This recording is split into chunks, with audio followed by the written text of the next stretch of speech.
Ушинтип кетет да. Бул азыр холодильник бирок биздики ичте атат да. Азыр иштеп атат. Биякта 4 градус жылуу болот холодильник. После было захоронено 2 трупа. Где захоронили, вы не помните? Ошондо отурган өлүктү алып кетейин депчи. Кепинин алып алгам жолдон.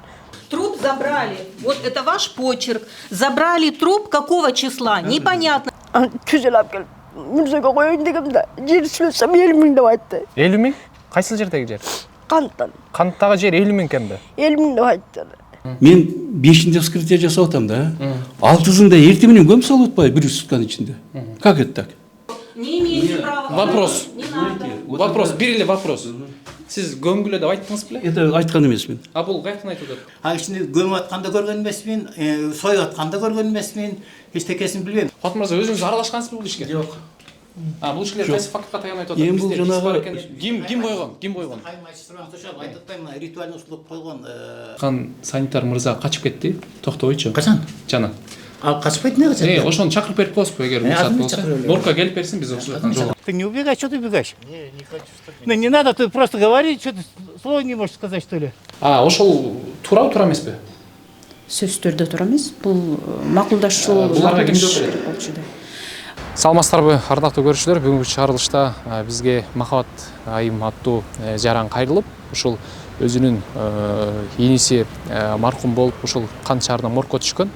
Ошол жактан денесин таба албай калгандыгы тууралуу бизге кайрылып, ушул кандай болуп таба албай калган, моргтон кантип маркум жоголуп кетиши мүмкүн деген суроо жаралып, ушул нерсени териштирүүгө аракет кылабыз. Биз менен бирге болуңуздар.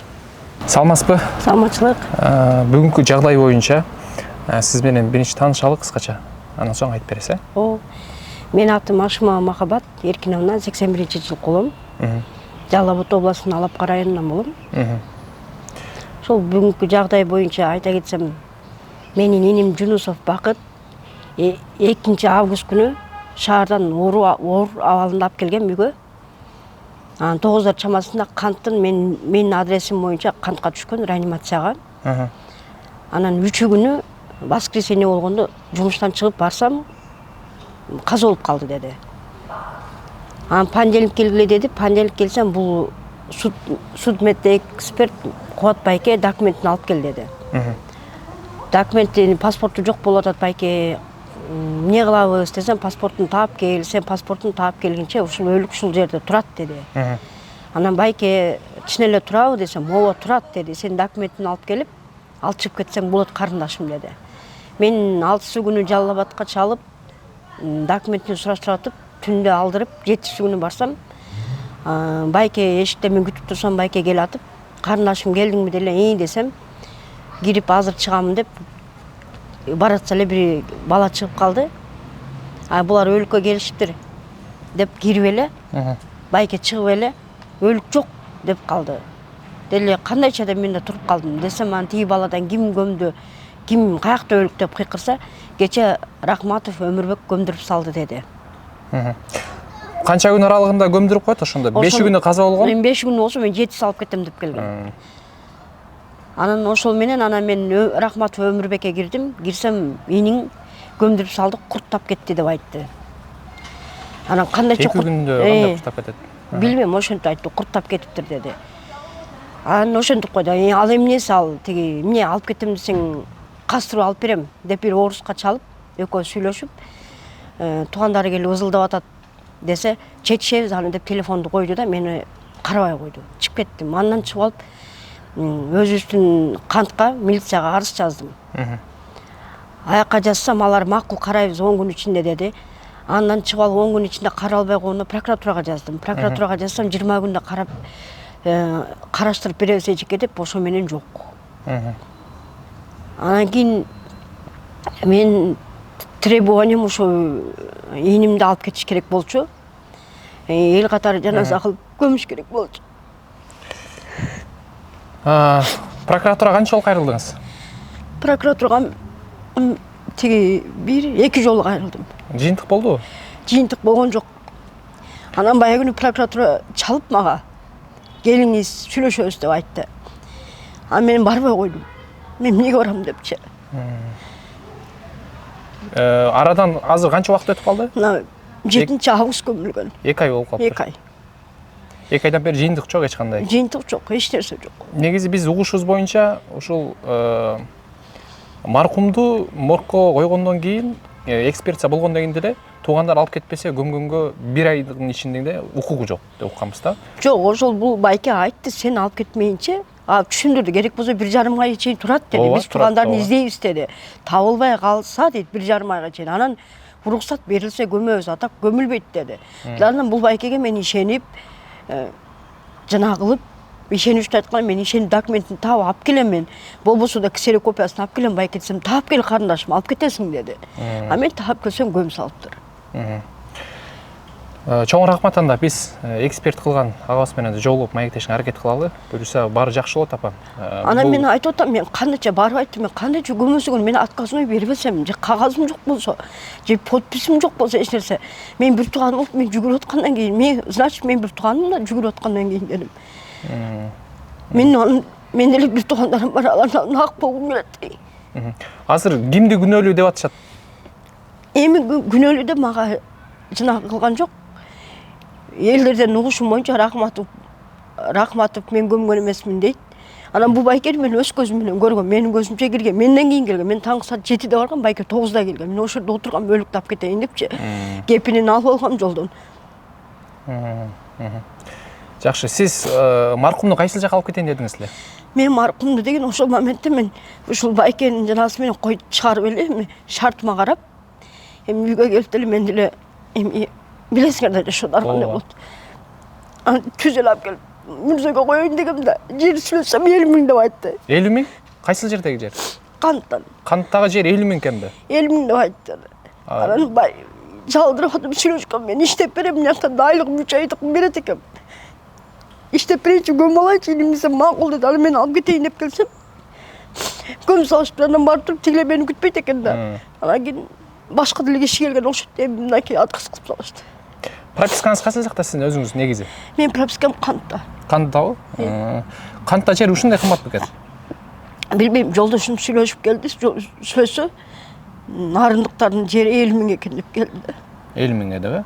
Негизи Кантта эмес, шаарда деле жерлер 15 000дей турат негизи. Биз мүрзөгө барып келгенбиз, акчасын билип. Бирок кымбат экен. Чоң рахмат сизге. Анда буюрса жакшы болот. Бул нерсени Ошо эми ошо рахмат. Жогорку жактан дагы балким Камшыбек Кыдыршаевич өзү көрөт, балким биздин президентибиз Садыр Нуркожоевич өзү көрөт. Албетте жардам болот. Ошо рахмат силер жазасын көрүп бергиле дейт, чарасын. Казыр кече биз колдоп ыйлап жүрөт, бир тууганыбыз ит көмгөндөй көмүп салды. Отказ жок болсо жазып бир документ ала албай жүрөм. Эч бир документи жок, паспорту гана менде. Же асмерт ала албайм, же эмне болуп союлгандай, денеси кандай билбейм, эч нерсени билбейм.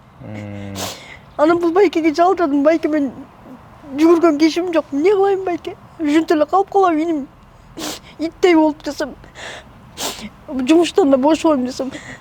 Байке айтты, анан кийин эмне кыласың эле, мен сизге доверенность берейинчи байке дедим. Сиз чуркап бериңизчи, сооп үчүн дедим.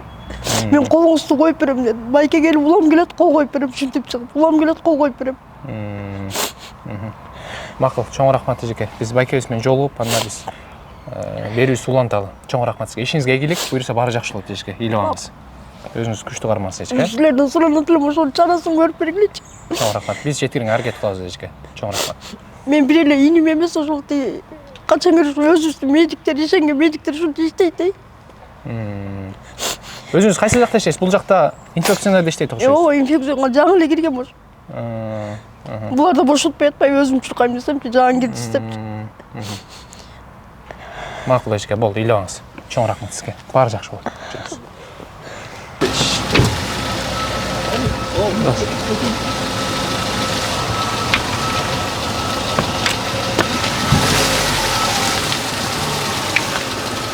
Карапсың, тияктан чыгат. Мен келе жатат. Кимси? Ошол, он да. Өмүрбек.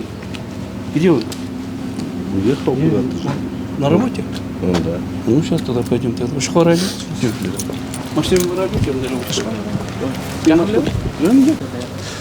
Урматтуу достор, биз азыркы учурда моргко келдик. Өзүңүздөр көргөндөй санитар бир жака бараткан экен, токтой туруңуз дегенге карабастан арты менен качып кетти десек болот. Азыркы учурда ушул жердин башкы директор менен баарлашканга баратабыз. Башкы моргтун Биз башында айтып кеткенбиз, санитар деп Али мырза бул жака сүрөткөн.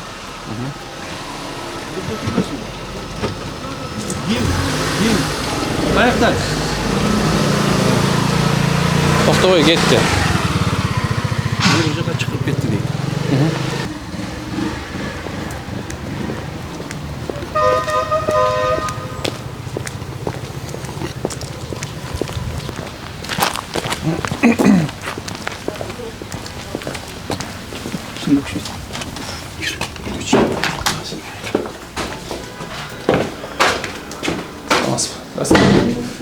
Шеф өзүң болчу. Ага, ушул жерде. Владимир Олегович, вон там историю болезни привезли, нужно диагноз написать. Вот здесь мы сидим, работаем. Тут Өмір Рахматович где? Благодарю. Может, позвонишь? Позови. Позвонила, что он сказал? Звонить отпишу. Номер. 0707 31.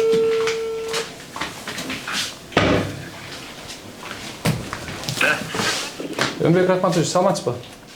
Салам. Аты жөнүм Мунарбек, журналист, Жетинчи каналдан чалып сизге. Отур. Сиз жумушка качан келесиз? Мен жумуштабын, азыр милицияда отурмун. Канча убакытта келесиз? Азыр мен келдим, жаңы элбетте происшествием Ромет аркылуу. Хорошо, күтөбүз. Хорошо. Мен сені көрсетіп берейін азыр. Қашан болғаны үшін. Так. Бул 2 ай мурда болгон иш. Канчасы? Датасы жазылам негизи? Обязательно жазылат. Дем алып кетет. Вскрытие болгон күндө азыр. Бул августта болгон да. Так, августта болгон.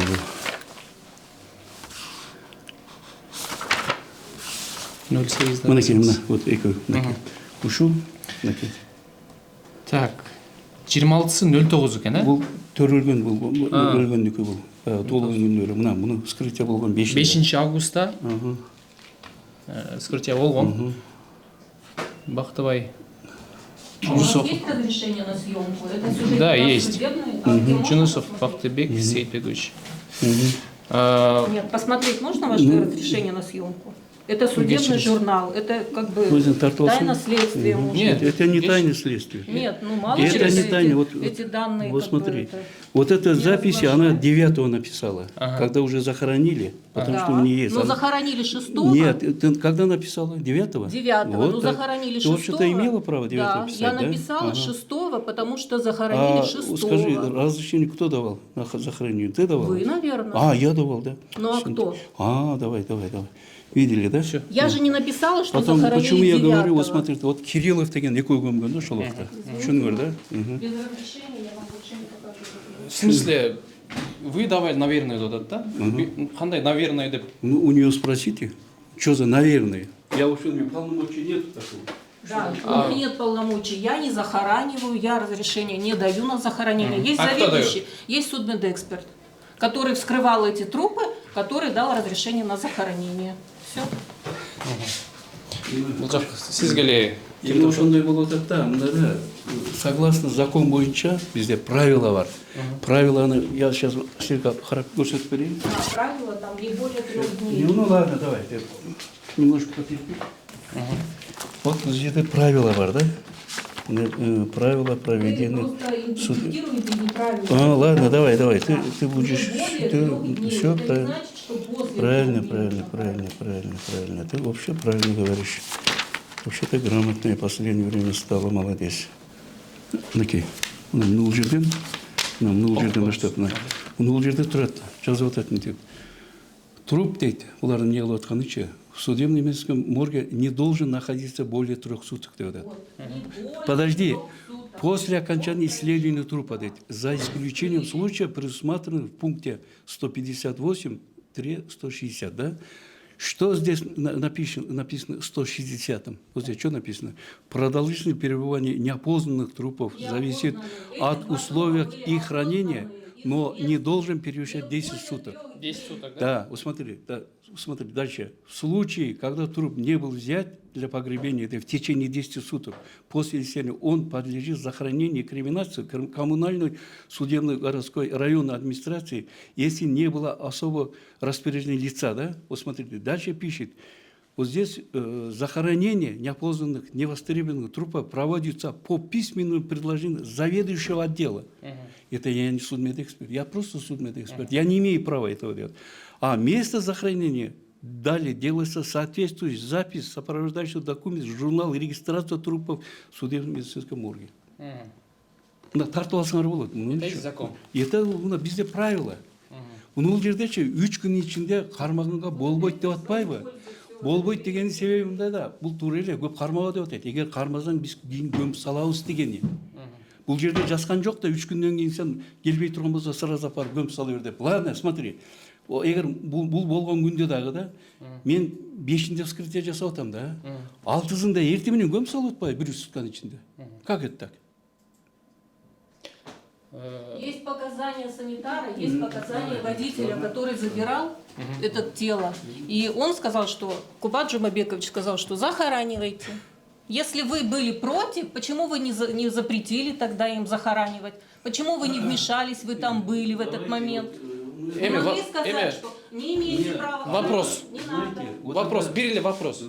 Сіз көңгілі деп айттыңыз біле? Это айткан эмесмин. А бұл қайткан айтып отыр? Бұл потому что бізде заведующий бар да, ошол үргөткөн да бугач айта берген деп. У нее функциональная обязанность санитарка морга. Она закон как хорошо знает. Ты саниторка.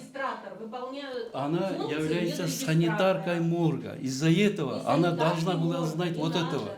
Понимаете? Я не имею права кому-то давать указания.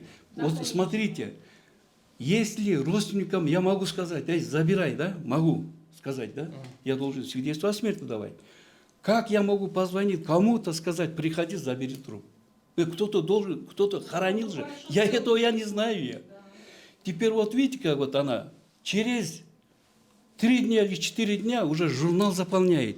Сперва она не была заполнена. Да, потом журнал говорит, не был заполнен, потому что захоронили труп, и отметки в журнале вы никакой не сделали. Это вообще ваше... Вот, смотрите, труп забрали. Вот это ваш почерк. Забрали труп какого числа? Непонятно. 9 августа вскрыли. До сих пор нет отметки, кто забрал, куда забрал. Паспортные данные, это ваша обязанность. Вы должны были вот это заполнить. До сих пор не заполнен. Поэтому я написала, да, пришел человек, который ответственный, подождите, я скажу, вот не надо перебивать. Есть человек, который занимается захоронением. 6 числа они забрали, тело захоронили, никакой отметки он не дал, свидетельство о смерти он им не выписал. Человек пришел, мне нужно было ответить как-то, где этот труп, куда он делся. Я написала 9 числа, пускай, но я написала, что захоронили 6. Я же не написала, что захоронили 9, правильно? Человек расписался в том, что тело они забрали и захоронили. В чем тут криминал? То, что вы свою работу вот смотрите, по этому поводу, вот, когда было расследование, следователь мне говорит, следователь мне не говорит, когда допрашивали, кто захоранивал, там есть у нас Лида. Оказывается, она говорит, звонила мне, говорит, Таня, сказала, говорит, хоронить. Я говорю, я удивился, потом вот. Когда уже начался вот эта чехарда, они сейчас на меня хотят показать, как будто я дал разрешение. Никакой смысл. Вот смотрите, у меня вот, телефон есть, когда они забирали, да, вот я, хотите, я вам даже покажу. Это они забрали 6 утром, 8:30 утром. Ну, конечно, вот смотрите, да, вот я вам сейчас скажу. Сейчас я вам скажу. Вот, пожалуйста, сейчас. Я удивился, думаю, как это так? 6 я там не видел. 7 родственники пришли, говорят, мы хотим хоронить. Мы зашли в морг. А, говорят, вчера, говорят, Рахмату сказал, говорят, захоронить. И мы, говорят, похоронили. Да. Вот смотрите. Вот. Да, вот они выяснили. Вот смотрите. 06:08. 0,857. Даже секундасына чейин көрүнүп турат. Көрдүңөрбү? Алтысында көмүп атат. Алтысында бул жактан алып чыгып кеткен видео Да, камера. Вот, пожалуйста, вот мына келип алып кетип атат. Мына сага көрсөтөйүн. Вот мына машинага салып атат. Мынакей, Алик деген салып атат. Мынакей. Камера менен. Экөөдү алып кетип атат да. А в тот день захоронен 3 трупа. Сейчас я вам покажу, почему. Вот я вам скажу. Вот видите как? Они забирают. Вот я как могу сказать, кому-то позвонить, сказать, дай труп забери, да? Вот утром скрываю, оказывается, я звонил сразу, да, труп заберите, да? Как будто она корм отдавал кому-то, да? Вот, пожалуйста. Фиксированно, вот, пожалуйста. И Азра, вот сейчас говорят, вот, ты, говорит, видел. Я никак не мог видеть. Если я увидел бы, сказал бы, остановите, ребята. Потому что на Поняли, видеокамере, да? на камере. Вот она все знает, видишь как? Она все знает. Потому что нас спрашивали следователи из ГУВД. Саламатсыздарбы, кандай жакшысызбы? Эсен жакшыбы? Рахмат. Сиз жака кирели. Ушул жер эле. Ким ойнчу эле? Биз 5-inde каза болгон бул жакта Кубат факты это. боюнча. Аты фамилиясын билбейм, анын фамилиясын да билбейм. Фамилиясын айтып берсеңиз. Я Жунусов, мына Кириллов деген. Ал иш боюнча тергөө жүргөн. Бул Кубат Жумабекович мен үстүмөн арыз жазып, ушундай болду, ушинтип алып кетти депчи. Түнкү 12-де көмүп койду. Өз алып барып көмүп келди деген арыздарды жазганда, ал боюнча Чүй УДСынын тергөөчүсү фамилиясында аты Рысбек Дерканбаев. Дерканбаев Рысбек деген капитан, по-моему. Тергөөчү. Тергеп.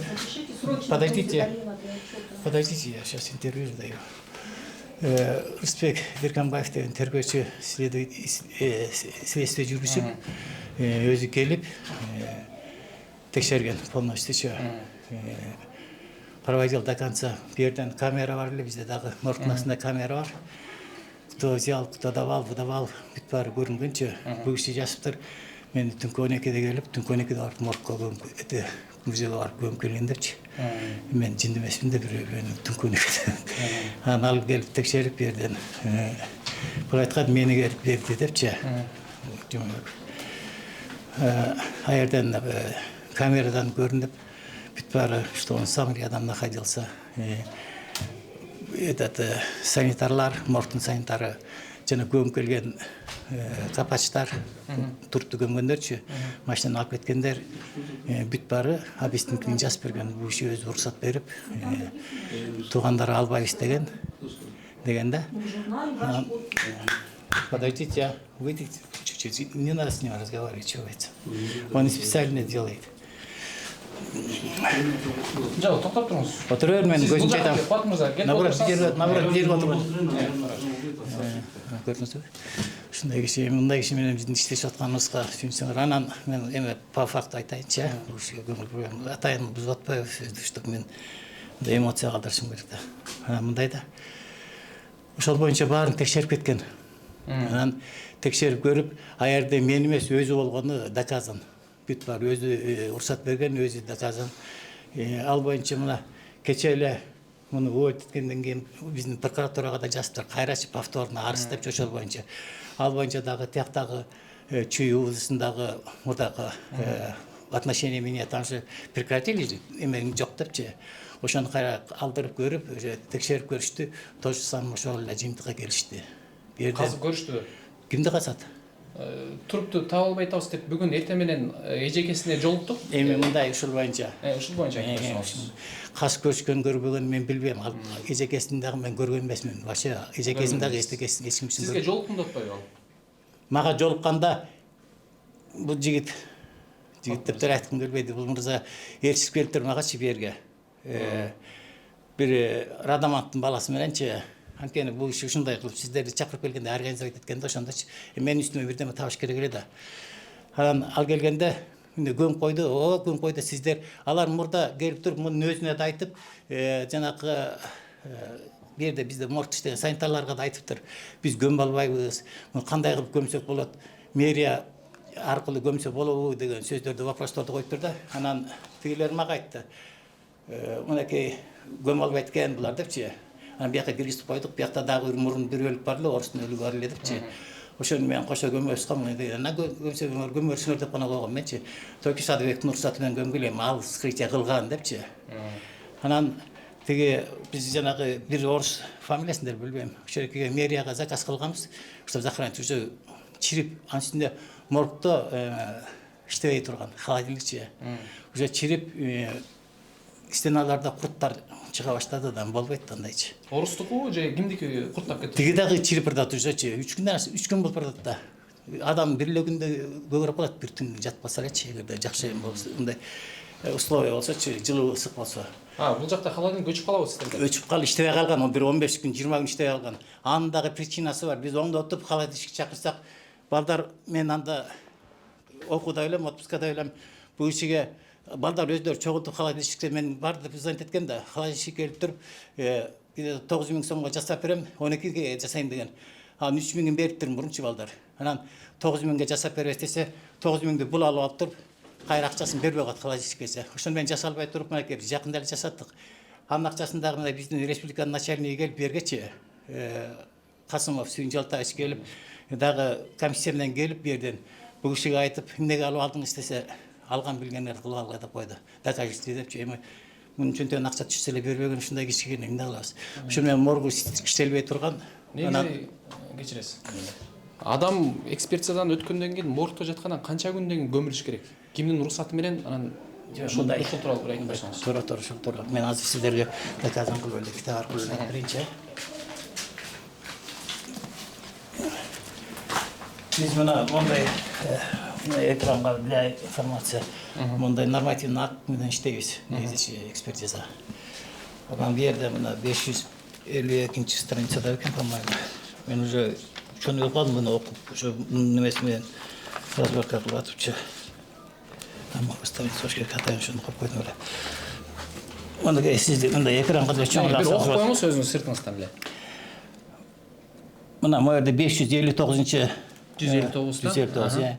Мына орусчада бир жерде пункты трупы в судебно-медицинском морге не должны находиться более 3 суток, дейт. После окончания исследования, за исключением случаев, предусмотренных в пунктах 158-160, дейт. 158-де расчлененный тыңдамда болгон насильственный труп болсо, болбойт. 3 күнүн ичинде көмгөнгөчү. Же болбосо неизвестный болсо, мына 160-чы мынакей неизвестный труп болсочу, неопознанный труптар болсо болбойт. А так мында 3 күнгө чейинкилер көмө берсе болот, эгерде. Но не должна превышать 10 суток, дейт, Жо бу жерде неопознанных деп турбайбы, эгерде белгисиз, неизвестный болуп калат да, ошолорду 10 күндөн кийин көмө берсең болот да.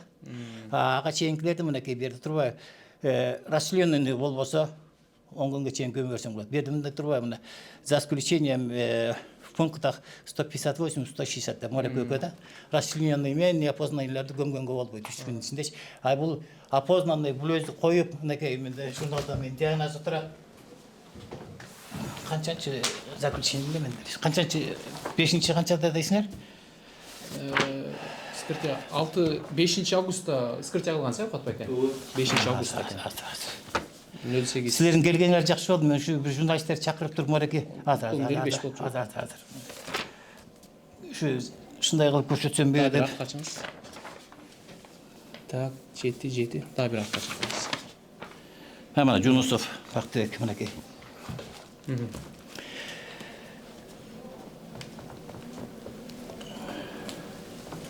Мынакей Захаронин колу турат мэрияныч.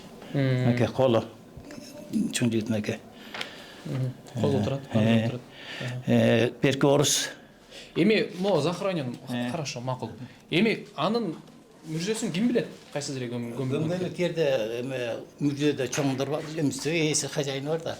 Ошол боюнча мына могу 204 номер деп турбайбы? Ошол 204 номерде эле бар, алар билет.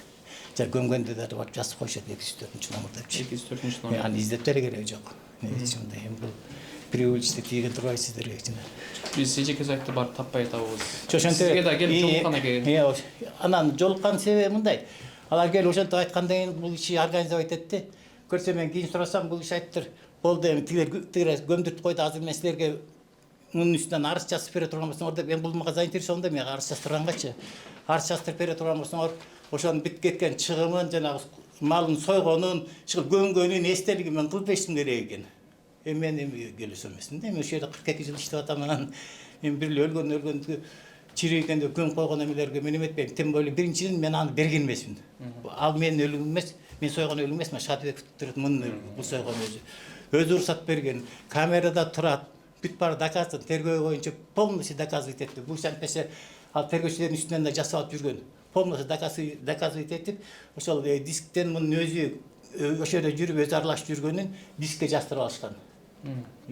Куат мырзага да бир бак берели. Куат мырза, өзүңүз аралашкансызбы бул ишке? Жок. Бул ишкилер кайсы фактка таянып атат? Эми бул жанагы мындай болуп атат да, тиги машине келип поворот алыптыр да, мен аны көргөн эмесмин. Баягы көмө турган машинечи, портер. Мен ошол макта моргтон чыгып, бияка кабинетке кеткен биякачы.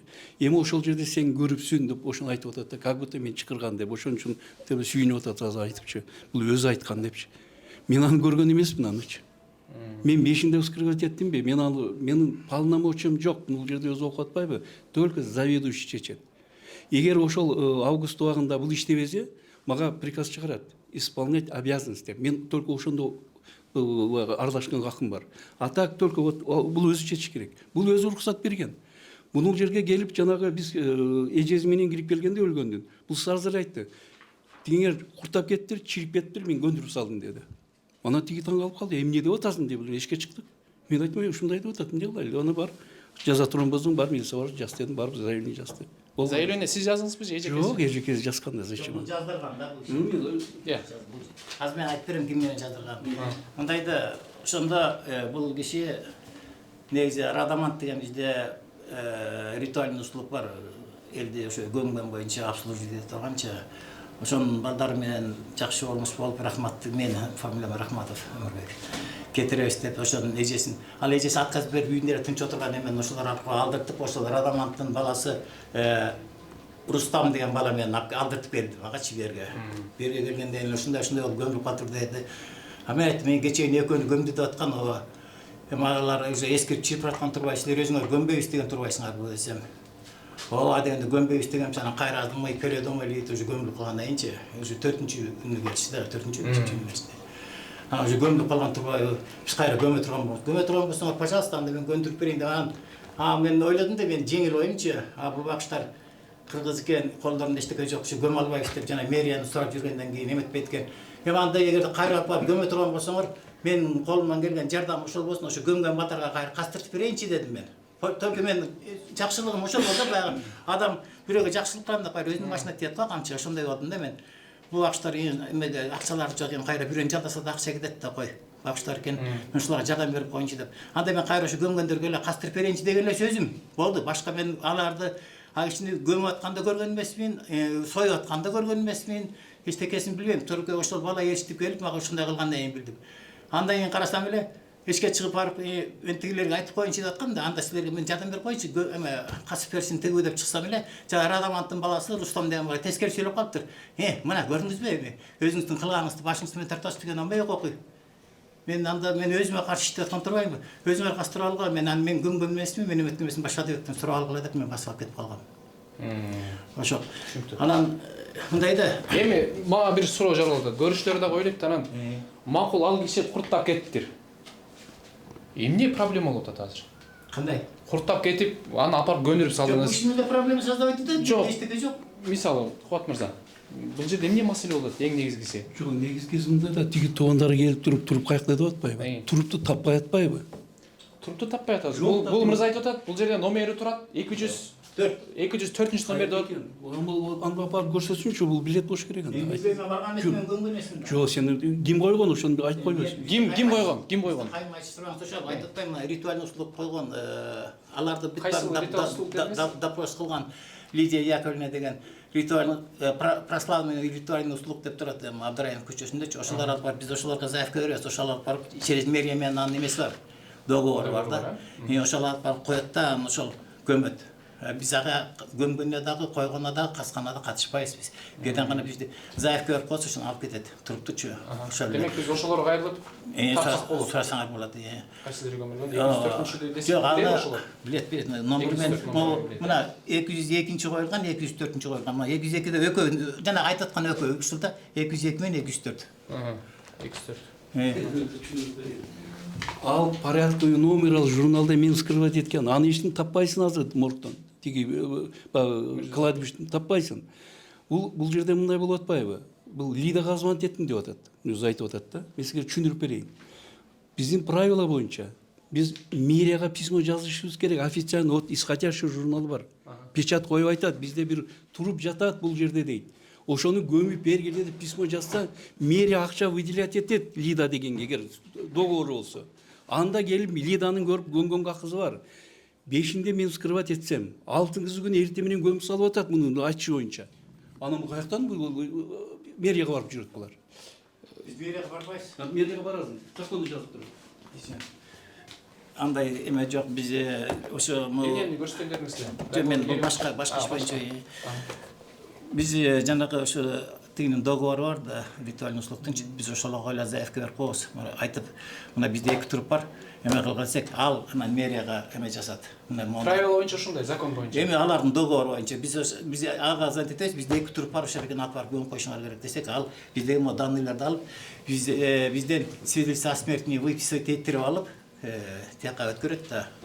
Жанагы эмесин алгандача. Мисалы, свидетельство о смерти, өлгөн тууралуу документти ким берет? Сиздер бересиздерби негизи?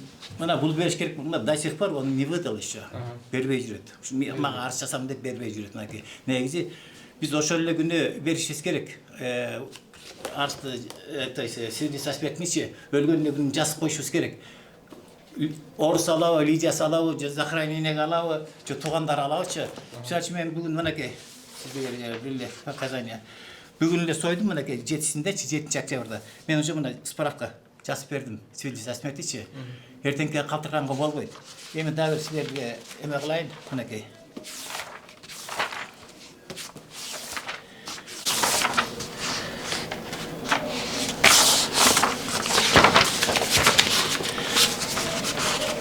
Азыр мына бүгүн эртеден бери эле 5-6 келип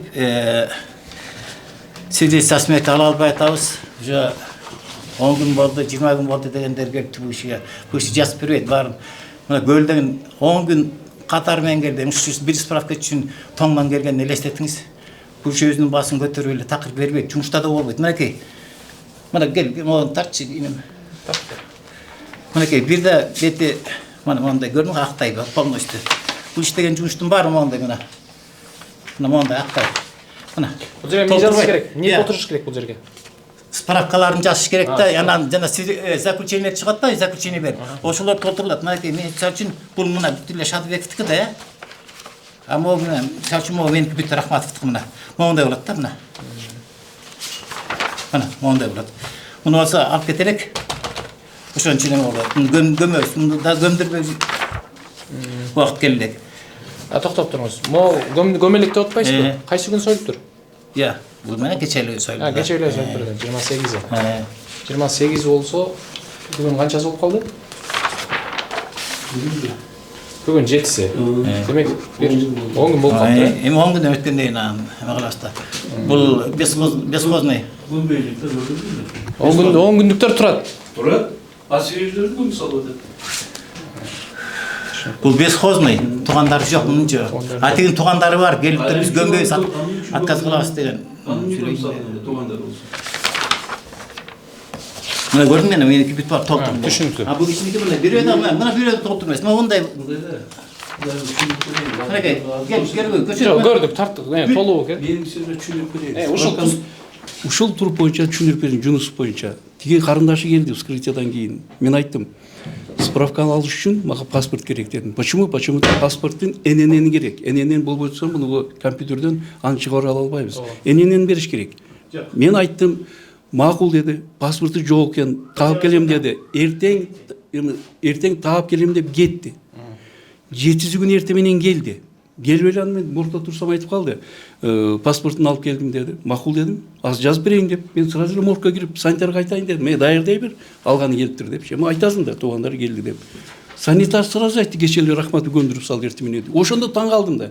Анан кайтып келбедим. Азыр справка бербей атат деп атат. Паспорту жок болсо кайсы справканы берем? Кантип справка берем? Муну боюнча дагы паспорту жок болсо справка бере албайм. Мына 29-нда өлгөн бул делечи. 2 ай болду справка бериш үчүн. Паспорту жок экен дейт. Жоқ, мындай да. Татьяна Васильевна, ну, мен кыргызча бир айтып, орусча бир айтып коеюн, чтобы она понимала. Эми Куат Жумабекович деп айтканга деле татсадам элем. Бул Садыбектин 10 сөз сүйлөсө, мен Кудай турат го, мен эми Кудай менен сүйлөйүнчү. Кудай тур 10 сөз сүйлөсө 9-у калып, бирөө эле салам алейкум, анан жакшы калга делем этчин. Бул өмүр бою калп айтып жүрүп өткөн. Мына бүт бары билет. Любойно сураңыз. Биздин экспертизадан деле сураңыз. Морда милициялардан деле сураңыз. Бир сөзү чын эмес. Өткөндө мына биздин моргтун замогун талкалап коюп, анан кайра мен эми эмне талкалайт? Ушундай киши да мен биз менен ушундай киши менен иштешип, мен 1,5 жылдан бери чачымда эле. Жок. Кулуптун талкалап койгон мен опер группа чакырдым. Опер группа чакырып, биз заявление жазганбыз, милицияда барат деле заявление. Милиция келип опер группа айтат. Жок. Өзү кулпун чыгарып коюп туруп, силерди чакырды деди. Аны мен айттым, мен балдар макул ошентип турсун. Тине камера турат, ошол эле камера. Бар карагыла, ким чыгарганын кулпуну көрөсүңөр. Анан балдар барып туруп, карап туруп келип, байке сиз өзүңүз чыгарган турбайсыз десе, где надо можно соврать, деп атпай калп айтып коюшка болот депчи. Мындай адамга мен жизнь ишенбейм. Ушундай жакшы. Ал боюнча тияк материал бар, тиякта ошондой иштер боюнча. Анан дагы мына эмнем келе кой. Могу жерде бизде исходящий папка молчу. Мына мындай түзүп коюп келчи мен диагым эле. Мына бүт баары жазылган, мына ушу Шадыбековго эле жазылган рапорттар, мына рапорт. Шадыбекова мына чоң тамоо менен көрсөтсөм. Мына бул 25 сентябрда жакынкы эле. Бул 9 сентябрдагы мынакей, бул справка экендиги берилген. Так. Мына ходатайство жаздык. Тергөөчүлөргө бүт тосуп атпайбы? Биринчи, экинчи экземплярлардын баарын жазган, бүткөн заключениесинин баарын бирөөндө өткөрү элек. Андай деген закондо жок. Мен эмелек сиздерге көрсөткөн китепте турат. Биринчи, экинчи экземплярлары бүт баары бияка өткөрүлүш керек. Экинчи экземпляры биздин архивде сакталып туруш керек. Биринчи экземплярын мен как заведующий печатында коюп туруп беришим керек. Бул биринчи экземплярын эле тергөөчүлөргө берип коет да, экинчи экземплярын бербейм дейт. Алар мага биринчи экземплярын көтөрүп келгенде мен айтам, мен печат койбойм анда, менде экинчи экземпляры жок деп туурабы эми ошону. Анан кийин мен печатымды кол коем, печат коем, муну колду койсочу. Бул кайра эртең келип туруп, сиздерге окшогон телевидение алып келип туруп, журналды көрсөтөт. Мына жылыктар туруптар боюнча деле. Эми эле актай болуп турбайбы, адык деген эчтекеси жок. Бул эртең келип туруп мага айтам дегенде, ошондойду кылам деген, мына сиздерге окшоду эле ушу корреспонденттерди алып келип, бу жерде СМИни алып келип туруп көрсөтөм. Мынакей тергөөчүнүн колу турбайбы? Менин экинчи экземплярларын баарын жоготуп койду, рахмат деп айтмак. Андачы мага мен ошол сөз уккум келбейт.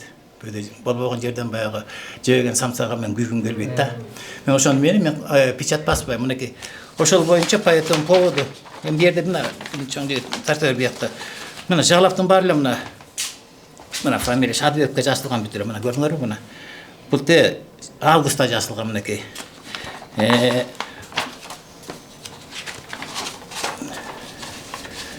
Бул болсо 9 августтан кайра биякта мына 6 августта дагы жалап жазылган мынакей. Эми мен айтып атпаймынбы? Бүткөн заключениелерди бүтпөй атат депчи, бербей атат деп. Мына мордеки бүт бар номерлары менен жазып туруп, мен прокуратурадагы милицияга да өткөргөм. Берилбей атат. Мен эми берилбей атат. Анан мына моунун тарт основной. Бул жигит иштеп атып, мынакей бердечи морекилерди бүт барына мына заключениелер. Это свидетельство о смерти жазып. Мен бу жерден выборочно жазып туруп, чтоб билсин деп тергөөгө дагы, прокуратурага дагы, милицияга дагы, анан биздин больницага дагы морекени жазгам, билдирүү жазгам. Моундай жалган өлгөндүгү тууралуу справкаларды башка врачтардын атынан жазып коюп, бирок өзү кол коюп берген туугандарына. Мына ошол боюнча азыр үстүнөн уголовный иш козголуп, иши тергөөдө уже бизден соттук медициналық экспертизанын составынан чыгарылды, бул иши убактылуу жумуштан чектетилди. Üstünden uголовный iş қозғалды. Мынакей азыр данный момент уголовный иши бар. Сотқа ашырат мынакей. Кечегине келди бизге входящийди мен көрсөтөйүн. Ошол иш боюнча.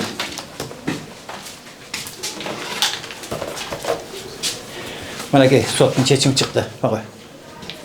Соттун чечими чыкты мынакей. Жасоо мынакей. Отстранить эткени боюнчачы.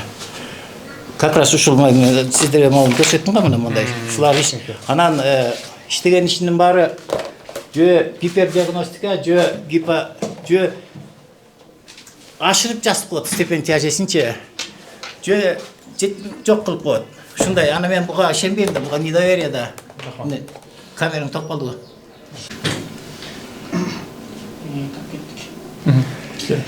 Эми бизде мондай кагаз бар, журналистчи входящий жана тияктан келген корреспонденцияларды сактай турганча. Мына ушунда как раз ушул мунун кылган кылыктары боюнча, иштери боюнча, туура эмес берген заключениялери боюнча, туура эмес жанагындай жалган справкаларды жазганы боюнча үстүнөн 2 уголовный иш козголуп, бул жигиттин үстүнөн. Анан бизде жумуштан четтетилген. Мынакей четтетилгендиги тууралуу соттун постановленияси менен жумуштан четтетилди. Анан бул киши ушинтип бүт баарын кылгылыкты кыла берет да, кылжып менен буй берет да. Анан бул кишиде майне преследование деп коет, аман сиздер түшүнбөйсүңөр. Майне бирөө мени агымдап атат деген бир эме бар да, мындай признак бар да. Мончалык эмелерди кетирип атса, замечанияларды кылып атса, мончалык каталарды кетирип атса, иштеген ишинен туура эмес иштеп атса, мен эми замечание кылам да, туурабы. Даже берген туура эмес заключениялерин мен кайра комиссионныйдан бузулуп келди, 50 на 50 эми. Даже 80 на 20 болуш керек мурду бузулгандарчы туура эмес берген боюнча. Ошону мен көрүп туруп, ушундай болбосун комиссионный экспертиза болот да бизде. Туура эмес берип кайса кайра комиссионный назначение болот да. Ошондой болуп калат, сеники баары бузулат. Берчи мен жазып берейин дегенге дечи. Мен жазып берейин. Иши жүрсө экен деп мен да жамааттуу болбойн дейм да, иштеген как заведующий бу жерде. Мен жазып берейин, мен сенден сурайм дейт. Мунку майне величие, майне преследование бар да, ошон үчүн мен буга теңелбейм. Бирдеме десең башка жестерди көрсөтөт эми, нецензурныйчы. Мен аны берде айтканга да мага оозумда барбайт, көрсөткөнгө да колумда барбайт андай дечи. Ошонун баарын кылат, анткени элде эле билет. Татьяна Васильевна,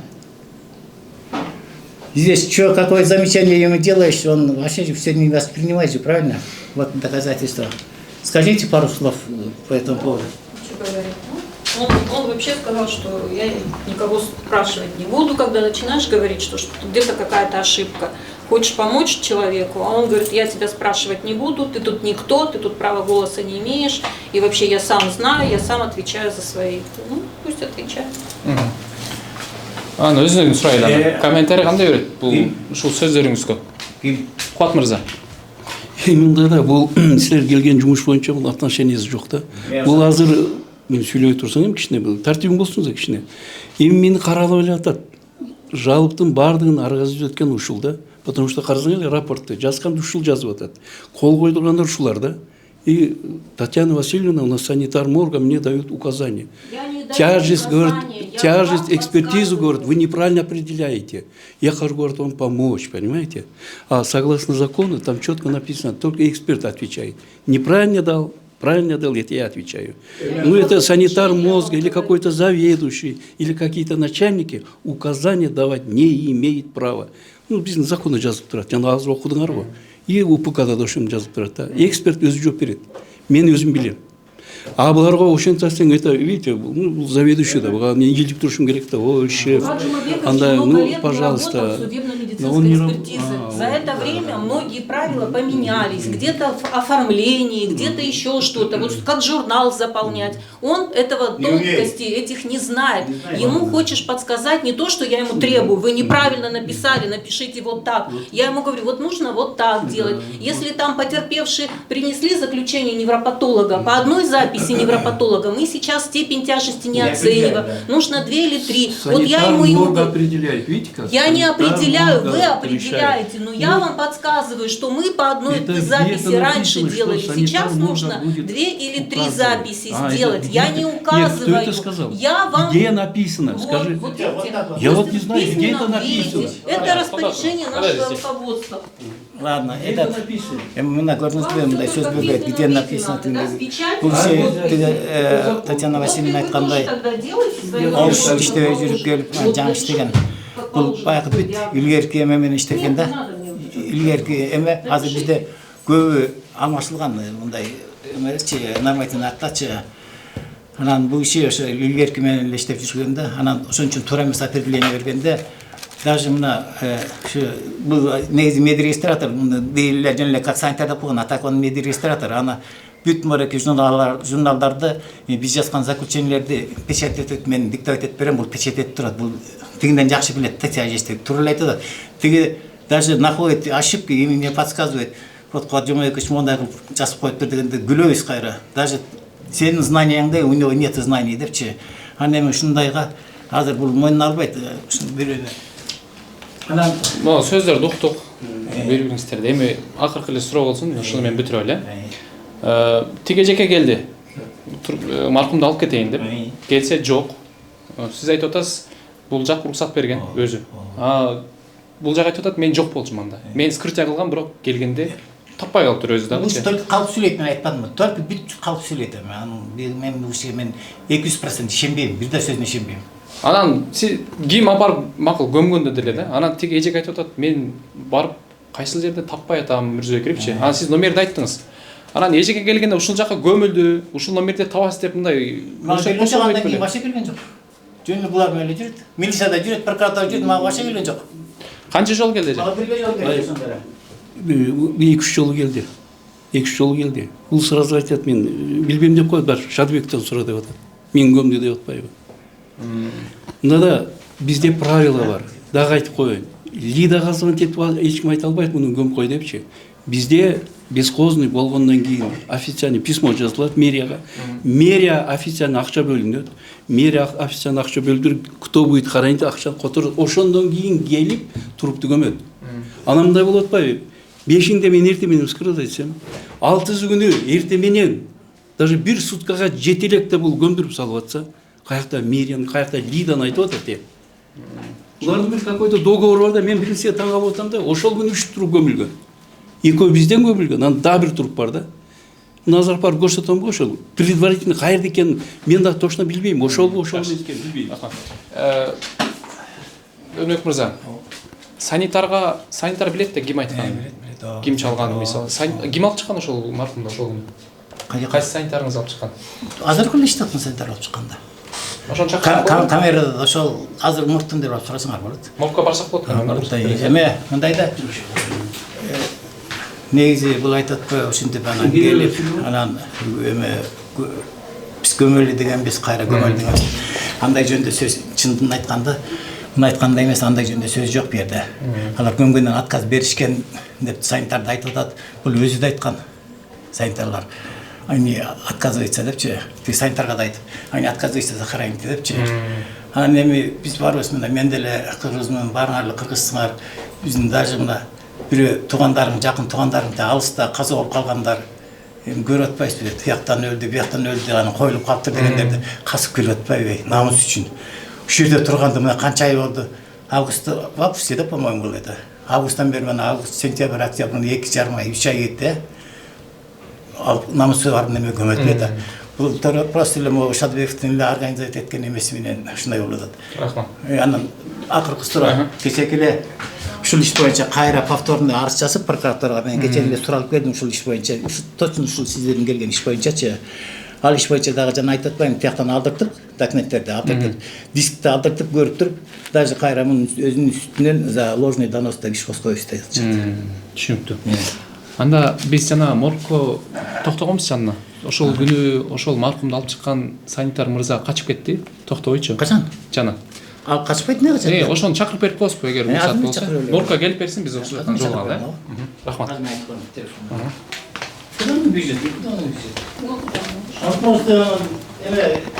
Просто без комментариев, мындай эме да. Айтыңыз. Мына коркот бүт бар. Бүт коркот. Жана аяк титиреп жүрүшүп. Сколько раз она на больничный уходила из-за него? Жана Урсайл бар, акчасы. мына ушул үчүн мына жүрөгү ооруп 2 раза да на Более больничный того, был. где-то при посторонних люди, там родственники Родственники кыйкырап а он на бакчы, нее сөйлөп, начинает қазір- матом кричать, вот это выгонять. 74-тегі кемпир бак жүрегиге энесинде болгон кемпирге сөгөт, катынындай сөгөт. Андай болбойт да. Шулар жүрөкчү Садыев азыр көрүп алыптыр, качты. Даже айтат, машинасын көрсөк жүрөгүбүз болуп кетип атат деп ушундай адам болчу, жетчи. Биз эчеңизден ылбайбыз. Сиз чакырып берип коюңуз, мен өзүм сүйлөшүп алам анан. Я 29 лет здесь Я сейчас проработала. пойду. Нет, Рядом когда он поставить. пишет Хорошо, справку, хорошо. вот человек умирает от ножевого ранения, он пишет диагноз тупая травма живота. Ну как ему не подсказать? Это же родственники потом с этой справкой, у них же проблемы будут. Хорошо. Бычакты тупой травма дейт. Ошондой бул билбейт, түшүнбөгөн апатта. Бул жакта канча санитар бар негизи баке? Негизи үчөө. Үчөө. Бул киши жанагы азыр бычак кучкан кетинет да. Ошо келе калды. А бул жаңы эле келген. А бул мырса жаңы эле келген. 1 ай элек. Албатта жок болчу. Жакшы. Негизи бул жакта шарт кандай, жакшымы? Ана бир көрөсүңөр көрүп койсуңар. Таптыр. Надо прощальный зал. Бул жакта экөө бар экен. Ана неги секционный стол бар. Бuyakta жанагы кийимдеп бу жерден. Кепиндер бул жактан чыгат. Кепиндеп кийимдеп шу жерден чыгарып беребиз. Бuyakta магазин бар, тияка. Туруп сактап. А, туруп магазинде сакталат ушул жерге жаткырылып. Жок, атайын жасаттык, бузулуп турган. Кийин жасадым, 1 ай болду бул элек. А негизи холодильник барбы, чоң холодильник?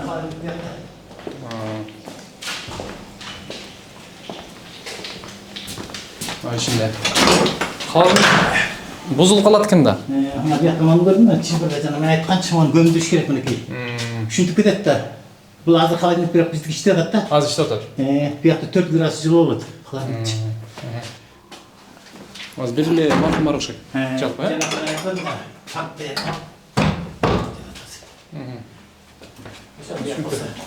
Бул жак. Холодильник иштеткен алып Холодильник неден бузулду эле байке?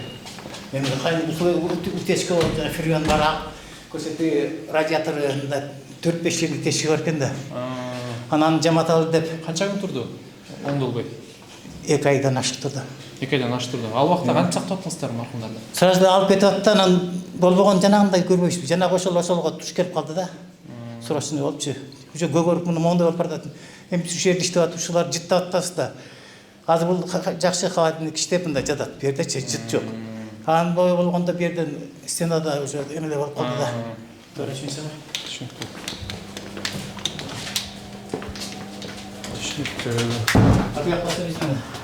Эксперттер отуруп жаса турган. Санитар байкасы жакшы эле берди, только ушундагы камера иштебей калды да. камера. Холодильник иштебей калды, ошон үчүн. А так бизге эч эле эмесинин кереги жок болчу. 10 күн болсо 10 күн, 15 күн болсо 15 күн көмсө көмүп алат dedi. Бирок алар баары көмөмөңүз деп туугандарчы, көмөмөңүз. Анткени отказ кылышканда көмө албай иштеп, колубуздан келбей шартыбыз жок деп. Отказ кылышканда бул санитарлар да айтты, өзү деле айткан. Анан азыр таанып атпайбы? Ошондой. Санитарыңызды күтө алам да. Азыр келет. Келип бар. Булар ким? Ошол бул жактан алып келип иштешет. Жок, бул негизи вообще турупту булар эме ритуальный услуг, только башка не те, которые вот они.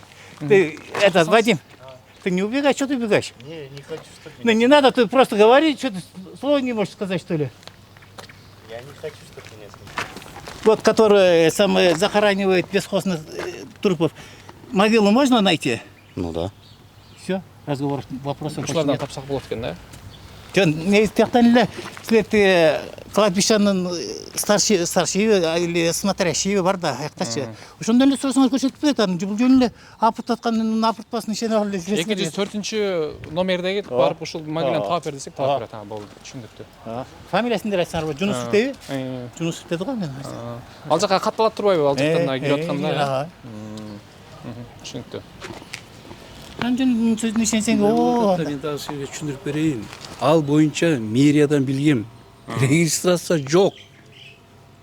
Бул письмо бербесе кайгим ал регистрация кылат айсың. Мындайда келип эле бир огородно бир сен көмүп коюп эле тиги аксагал билет деген сөз болуп атат да.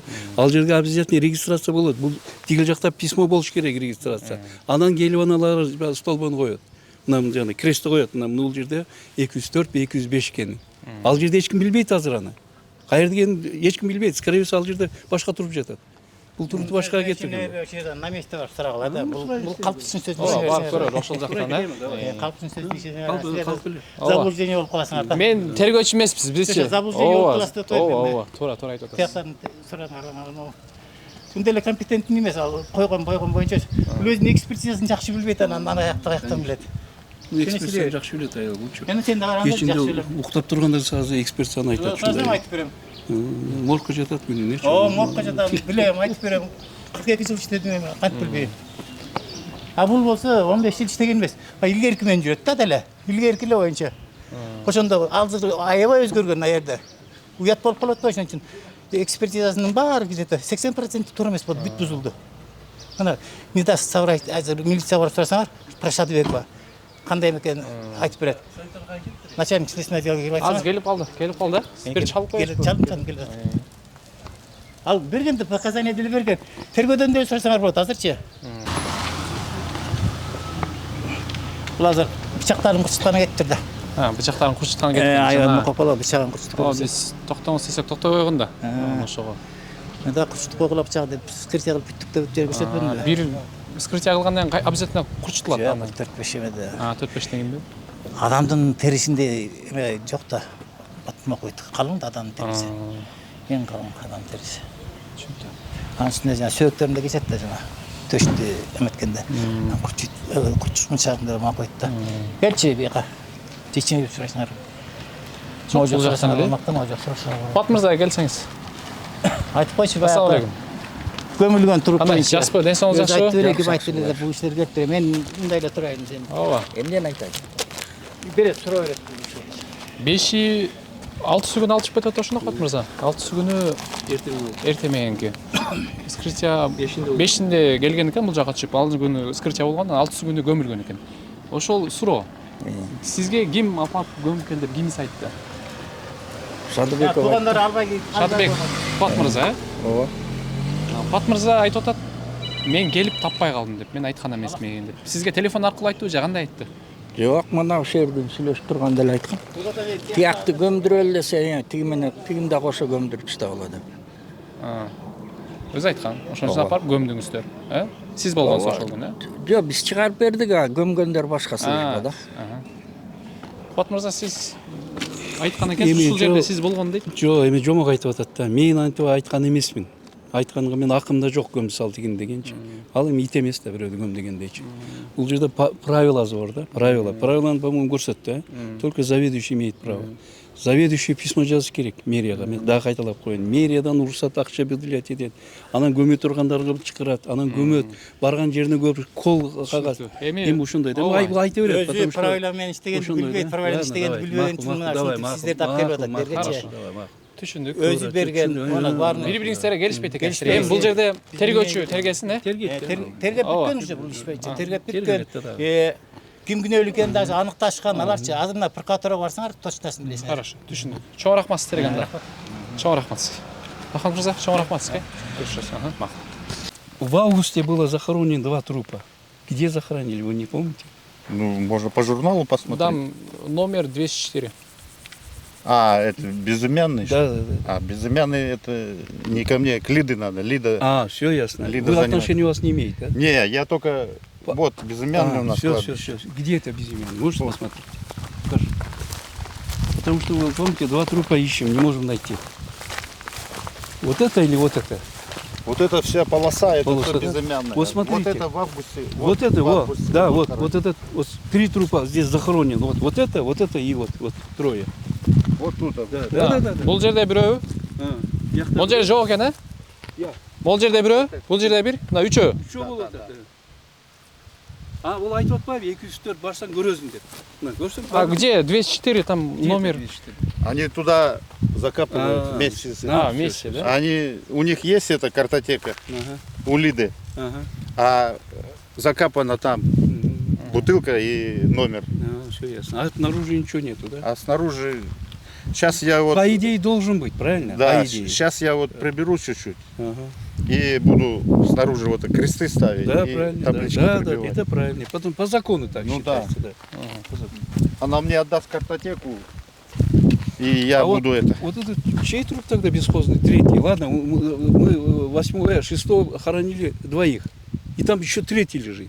Ну, я не знаю, вот у людей спросите сейчас, ну, заветьте серьезно. это, знаете, ритуальные услуги, это, Ладно, 48 возле лет. креста. Администратор христианского кладбища Терещук Николай Александрович. А здесь земля сколько стоит вообще? Продается, нет? Нет, для кантовских здесь земля бесплатна. Для кантовцев. Да. А так? А так мэрия запрещает хоронить других Запрещает. чужих. Да. Ага. Все, спасибо. А для кантовских бесплатно. Ага, спасибо. Если прописка есть кантовская, Ага. Рахмат.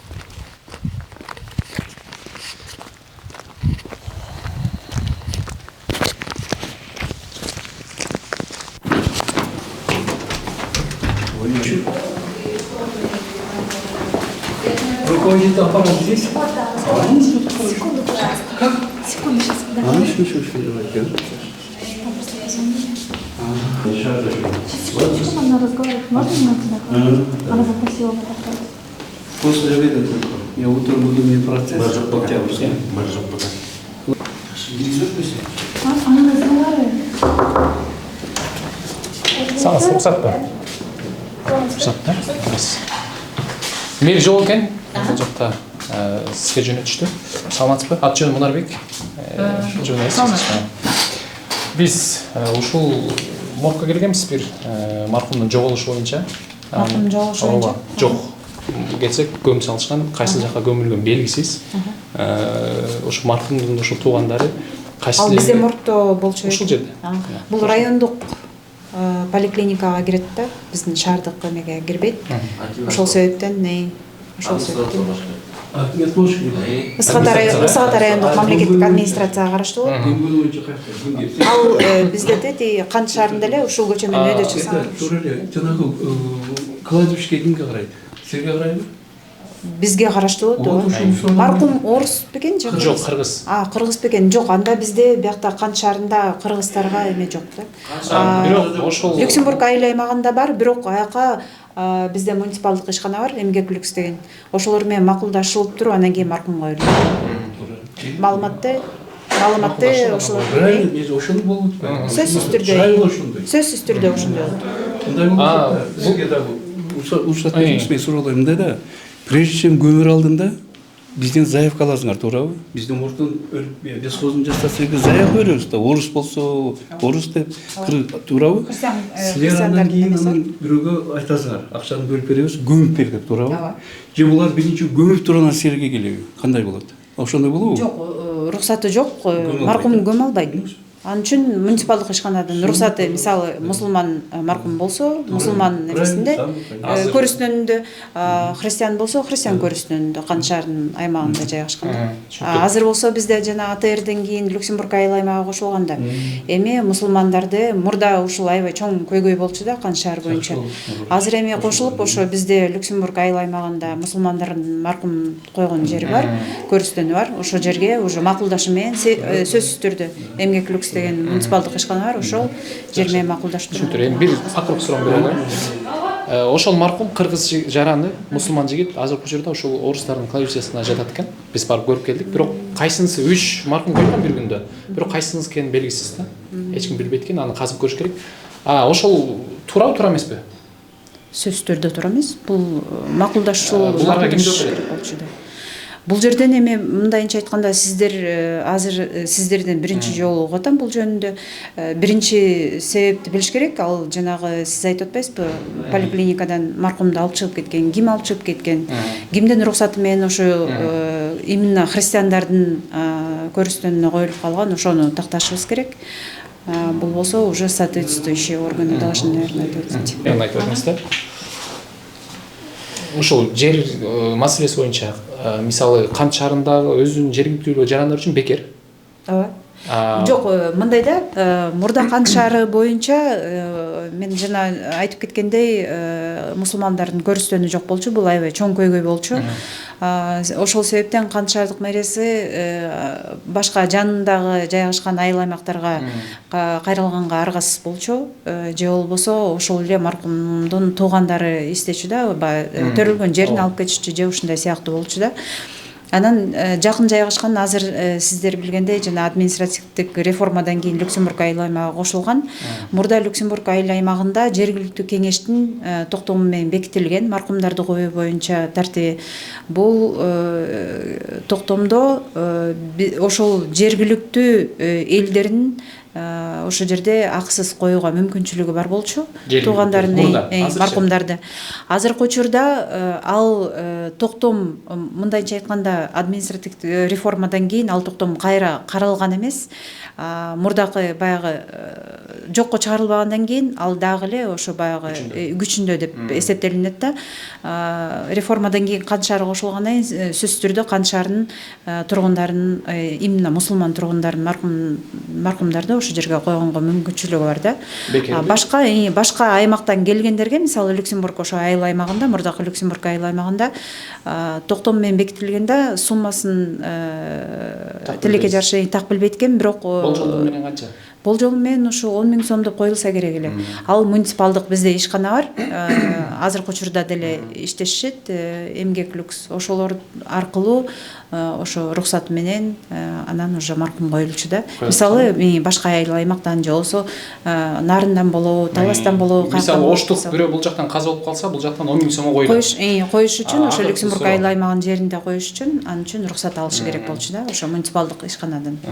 Кант шаарында жер маркумду коюу 50 000 сом деген акылга сыябы, сыйбайбы? Кант шаарында жер маркумду коюуга 50 000 сом деген жер 50 000 сомго сатылат деген акылга сыябы, сыйбайбы?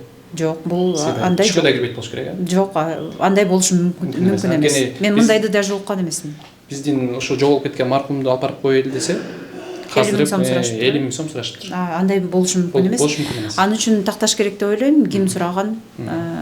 Такташ үчүн биринчиден болбойт андай негизи эле бул туура эмес. Бул жергиликтүү кеңештин чечимине биринчиден кабыл алышыбыз керек. Мисалы реформадан кийин биз кайрадан азыр эми жанагы шайлоо учуру келбей, ошондо жаңы депутаттар келсе, ошолор менен бекитип алышыбыз керек да. Ошонун тартибин кайра. Чоң рахмат, ишиңизге ийгилик. Рахмат. Саламатсызбы? Бүгүнкү жадай боюнча моргко барып келдик. Анан ошол элибизге бир өзүңүз тууралуу кичине маалымат берип койсоңуз. Мен өзүм фамилиям Шадыбек Кукубат Жумебекович. Сентябрдын 9-унан 2022 жылдан бери камт иштейм, судмед эксперт болуп. Анан буну бүгүнкү жадай боюнча эмнени айтайын. Бул кыскача айтканда 5 август күнү жана Жуус деген больницадан каза болуп түшкөн да. Мен ошол күнү аны вскрытие кылгам, экспертиза өткөзүп. Тиги маркумдун эжеси келип справка бер дегенде мен айтканмын, паспортун алып келиңиз. Мен паспорт беребиз, аны справка жазып беребиз. Андан кийин анан көмөзүңөр депчи. Ал айтып калды, паспорт мен таап келишим керек деп кетти. Эртесин келген жок. 700 күнү келди эрте менен. Байке мен паспорту таптым, мен алып кетейин деп атам, справкасын жазып бериңиз деп. Мен моргтун жанына келгенде мен сразу моргко кирдим. Моргко кирип анан айттым санитарга. Туугандары келиптир, алып кетебиз деп атат, даярдагыла. Десек ал сразу мынтип айтпады, кече көмүп салганбыз депчи. Мен чочуп кеттим, эмне качан көмдүңүз десем, кече көмүп салганбыз, жанагы заведующий Өмүр Рахматов деген көмөр деп айтты депчи. Анан мен биринчи ишенген жокмун, эмне бул деп атат депчи. Кирсек, действительно моргто туруп жок. Аны кийин карап көрсөк, 6-сында 9-га жетпеген убакта келип алып кеттир ошону. 2 трупты алып кеткен да, Кириллов деген бар болчу. Орус жараны? Орус, анан кыргыз. Экөө алып кетип атат да. Анан тиги маркумдун эжеси менен моргко барып, эмнеге бардык да, Рахматовго барып айттык да. Ай, эмне болгон десек, Кысмала дегени баштап айтты. Эмнеге өлүп чирип кеттир, куртап кеттир, мен көмдүрүп салдым депчи. Ошентип айткан. Анан ал кызыкча болуп айтып атат, эмне кылабыз деп. Мен айттым, билбейм дедим, эмне кылам. Мен бар милициядан чечип ал. Потому что анын көмгөнгө болбойт. Бизде правила бар. Жана өзүңөр Памал Кагастан өңүрөктөр айтпадыбы? 10 күн кармашыбыз керек болчу. Андан кийин заявка беришибиз керек болчу. Анда мындай деп айтып атпайбыз. Закон ошондой. Алар мага шылтап атат, бул көмдү деп айткан. Мен көм деп айтканда мен анын полномочиям жок да. Полномочиям болсо айтмакмын, мен айтып койдум эле деп жана коркоторун эчтеме жок. Эми андан кийин болду, бул келип айтып калды, эмне кылабыз деп анан жалоба жазып жаздым деп айтты. Прокуратураға бардым деді, милицияға бардым деді, аны айтты дейді, 20 күн күтіп тұрасың деп. 20 күннен кейін анан ответин беребиз деп. Мен айтып атам, аны 20 күн ичинде чечип кетпейби. Түзем бул билбеген нерсени жүрөт экен да. Жүрүштү. Мына азыр бүгүн уже 2 ай болду. 2 ай болду да. Анын ортосунда мен баягы закон боюнча мен биринчи ровдуга заявление жаздым. Өмүрбектин үстүнөн. Почему? Потому что туура эмес көмүп койдуң деп. Прокуратурага жаздым. Прокуратура береміз 2 калтырды. Текшергиле ушуну көмүп салыптыр деп. Анын ортосунда оказывается, маркумдун эжеси дагы жазып тур. Прокуратурага жазган, милицияга жазып тур. Андан кийин эмнеге ГУУДга жазган. Еще жалоба жазган да, ушундай деп. Ал дагы облус прокуратурага жазган. Ушундай болуп атат. Жазган кагаздын бардыгы эле барып район прокуратурага түшөт экен.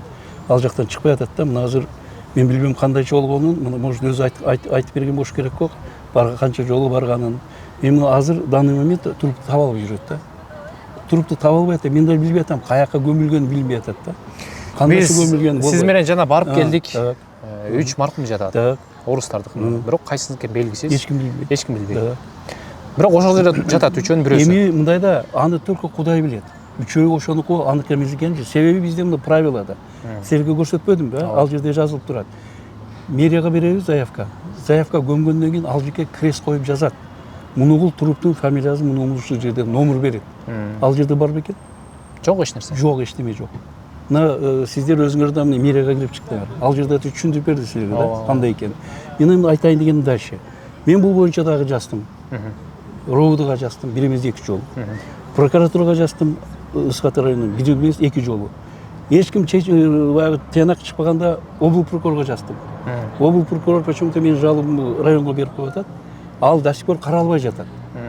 Андан кийин ага чейин да мен жазганмын, ГУУдун начальнигине жазгам. Бул ушундай бир беззакониемен заниматься этип, ал дагы текшерген эч ким жок.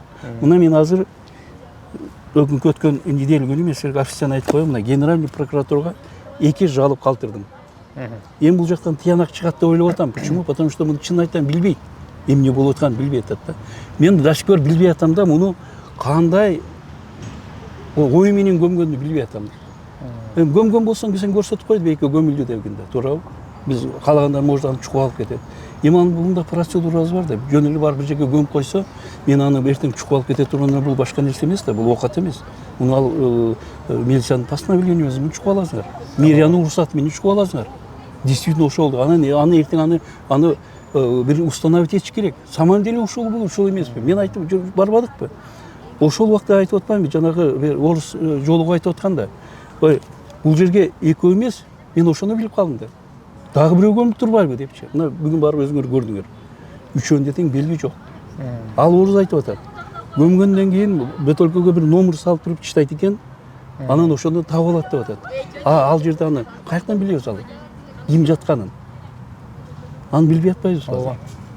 Ошондой болуп атат да. Анан бул жака арыз жазыптырсыз, повторно жазыптырсыз да? Бул эмне себептен каралбай атат? Жанагы сиздин үстүңүздөн жалоптардын аркасынан каралбай атабы? Бул мындай болуп атат да. Сизге жазылган жалоптар боюнча. Биринчи булар мени коркутабыз деп ойлоп атат да. Анан силерге заранее айтып коеюн. Булар азыр жаңы уголовный дело мага токуп атат. Токуп бүтүп койду, эмне болгон экенин билбейм, чын айтайын да. Мына жана айтып атат Рахматов. Муну дейт Астраниты өлтүрүп салды деп атат. Мен биринчи таң калып атам, бул каяктан билет аны? Муну жакында камайт берди. Бул билет да, көрдүңөрбү? Заказчик деп коет да муну. Анан исполнительдери бар да бул жерде. Эми исполнительдер прокуратура менен РОУДда отурат да. Анан бул боюнча мен өзүм руководствого да жазып бергем да, 12 август күнү жазып бергем. Ушундай болуп атат, текшерип койгула десем, ал жактан жыйынтык жок. Тиги маркумдун эжеси да жазып берген экен. Андан да жыйынтык жок. Бул келгеле мени эмнеге каралып атат. Мына өзүңөр бүгүн көрсөтүшүңөр дагычы. Мен үстүмө рапорт жазылган деп атат да. Мен баарынан кызыгы, баардык ушунун баарды 5 августтан кийин жазылып атпайбы? Ага чейин бир да рапорт жок да. 5 августтан кийин мен турупкана дегенден баштап мен үстүмө рапорт жаза баштады. Мына санитар мага указание берип атат. Заключение туура эмес бердиң деп атат. Эми заключение санитар мени айтып атат да. Заключение туура эмес берип атат. Мен айткам деп атат да. А көрсө бул жана Рахматовага указание берип берди, муну заключение текшергиле. Ошондой да. Заключение бар, эксперт жооп берет ал. Жакшы. Ошондой. Эми биз тергөөчү эмеспиз, Кубат мырза.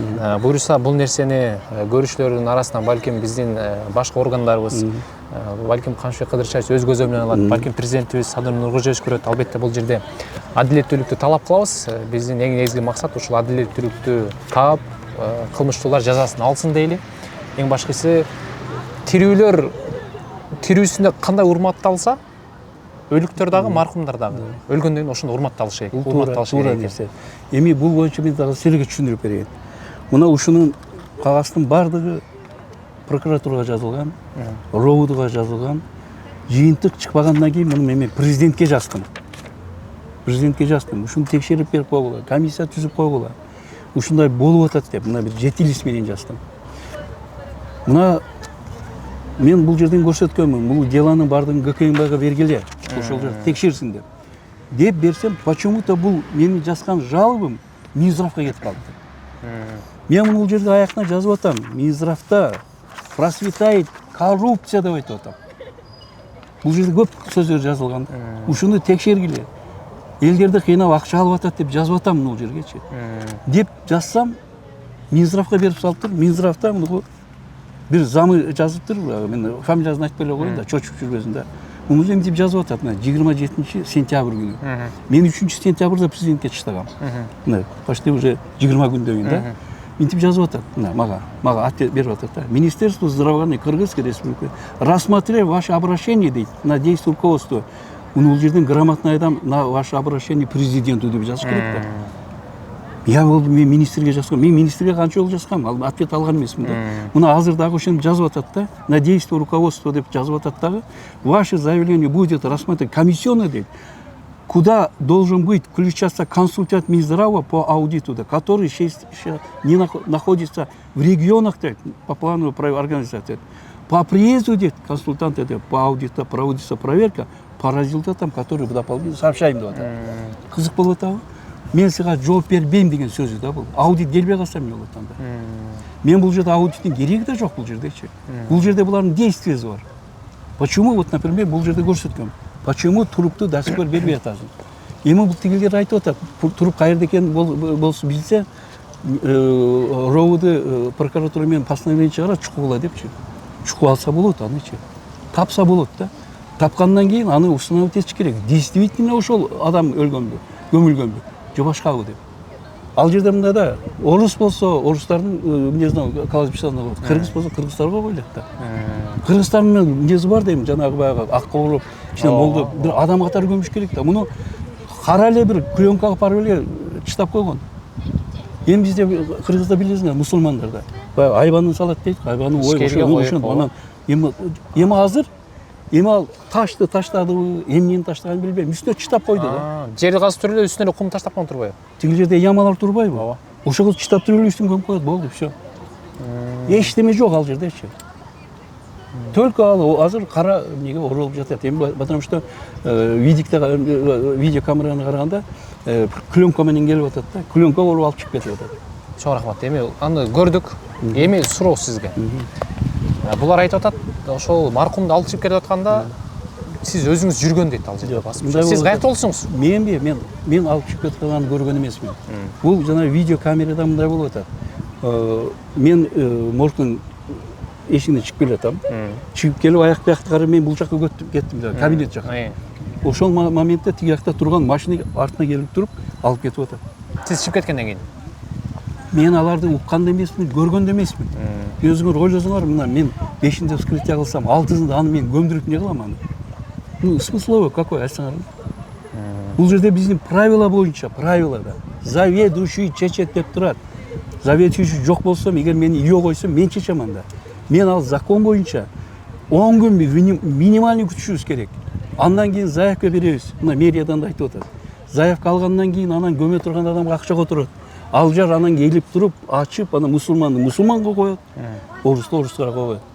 Анан ал жерге еще баягы крест коет. Бул жерде Иванов жатат, бул жерде Жусупов жатат депчи. Эми азыр каяктан табабыз? Азыр мына айтып атат, мен таап берет. Лида деген кайсы таап берет деп атат. А Лида каяктан билет аны? Ну каяктан билесиң, вот, например, крест жок болсо. Каяктан? Өзгөрүп келдик. Регистрацияда жок, мэрияда жок. Эч жерде регистрация жок. Туруп жок болуп атпайбы? Анан мындай да, ладно, көмүп салдың. Эми таап бербейсиңби? Ушул кызык болуп атат. Мен өзүм да ойлоп атам. Почему бир күндө 3 туруп көмүлүп атат? Ладно, экөө биздики. А да бир пайда болуп калат. Ал туруп каяктан түштү? Ал асмандан келдиби? Ал аз терчиш керек да. Ал турупту ким алып келди? Качан көмүлгөн? Кимдин туруу деген сөз болот да, туурабы? Бир күндө 3 туруп көмүлүп атпайбы? Мына жанагы классификатордо орустар айтып атпайбы? 3 туруп болуп калыптыр. Мен билбейм аны деп. Түшүнүктүү. Эми ал жака барсак, сиз да айтат, сизге барсак, сиз эми тиякты айтып атасыз да. Бул жерде сөзсүз түрдө бизге органдардан териштирүү керек, сөзсүз түрдө көзөмөлүн алыш керек дагы. Анан бул нерсени адилеттүүлүккө кимиңиздер чынсыздар, биз биле албайбыз, биз тергөөчү эмеспиз.